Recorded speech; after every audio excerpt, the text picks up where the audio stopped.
కరూరు టీవీకి ర్యాలీ, తొక్కిస్లాట విషాదంపై ఇది ఓ చిన్న విశ్లేషణ.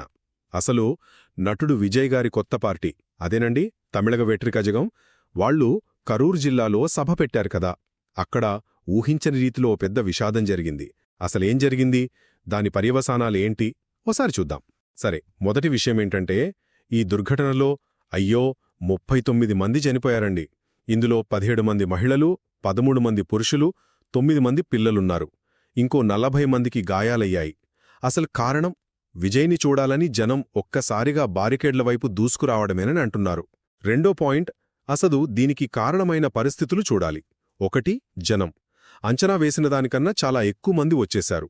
అంటే నిర్వాహకులు 10,000 అనుకుంటే రిపోర్ట్ల ప్రకారం 27,000 నుంచి 60,000 దాకా వచ్చారట. ఇక భద్రత సంగతి చెప్పక్కర్లేదు. ఇంకోటి, విజయ్ రాక అబ్బో భయంకరంగా ఆలస్యమైంది. మధ్యాహ్నం 12కి వస్తారంటే వచ్చింది రాత్రి 7:40కి, అంటే దాదాపు 8 గంటలు. ఇంతసేపు ఎండలో తిండి నీళ్లు సరిగా లేక జనం అసహనానికి గురై ఇలా జరిగిండొచ్చు అని డీజీపీ అంటున్నారు. ఇక చివరిగా ప్రభుత్వం, రాజకీయ నాయకులు ఎలా స్పందించారో చూద్దాం. తమిళనాడు సీఎం స్టాలిన్ గారు వెంటనే స్పందించి చనిపోయిన వాళ్ల కుటుంబాలకు 10 లక్షలు, గాయపడ్డవారికి ₹1,00,000 చొప్పున నష్టపరిహారం ప్రకటించారు. అంతేకాదు, బాధితుల కుటుంబాలకు ఉండటానికి, తినటానికి ఏర్పాట్లు కూడా చేశారు.